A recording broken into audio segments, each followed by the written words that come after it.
اعوذ باللہ من الشیطان الرجیم بسم اللہ الرحمن الرحیم۔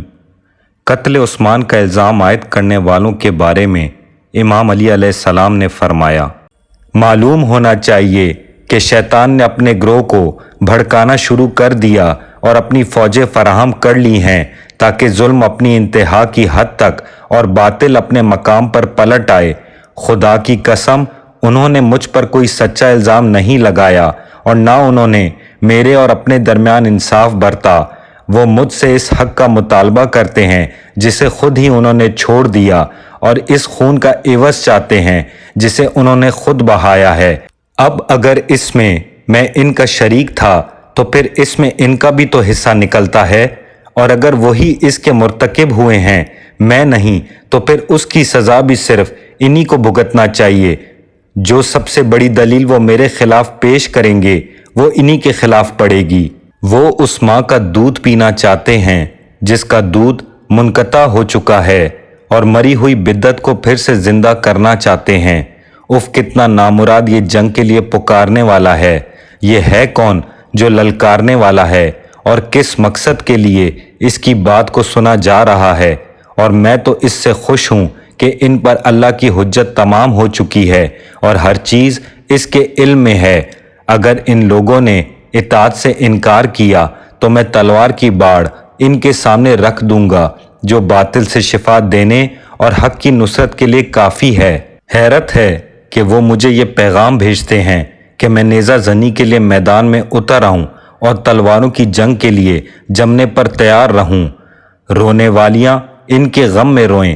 میں تو ہمیشہ ایسا رہا کہ جنگ سے مجھے دھمکایا نہیں جا سکا اور شمشیر زنی سے خوفزدہ نہیں کیا جا سکا، اور میں اپنے پروردگار کی طرف سے یقین کے درجے پر فائز ہوں اور اپنے دین کی حقانیت میں مجھے کوئی شک نہیں ہے۔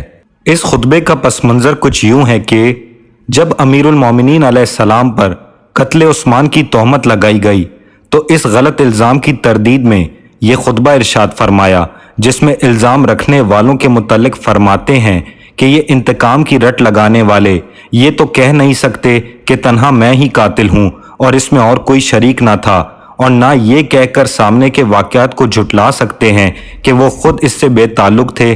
تو پھر اس انتقام کے لیے مجھے ہی کیوں آ کے دھر لیا ہے؟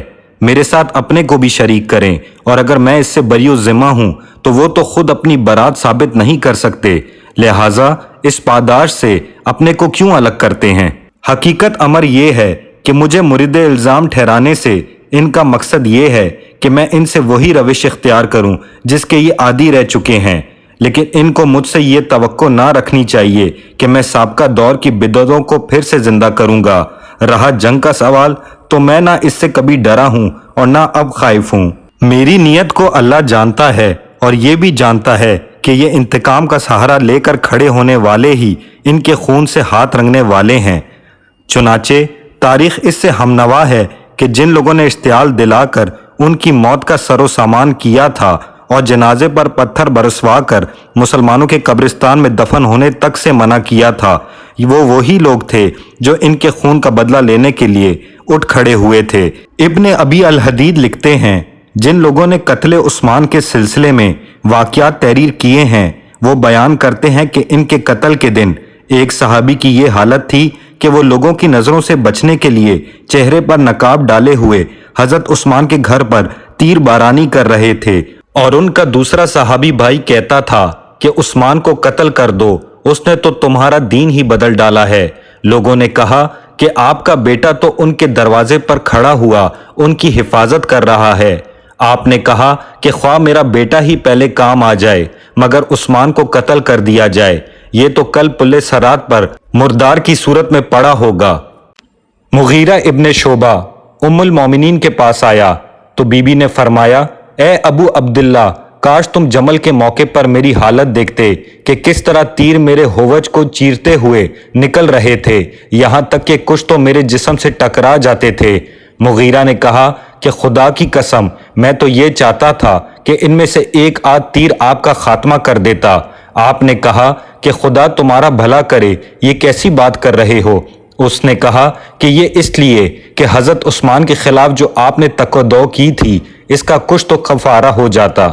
معاذ اللہ، ام المومنین کی توہین کرنے والے اول وہ لوگ ہیں جنہیں آج بھی مسلمان عزت کی نگاہ سے دیکھتے ہیں۔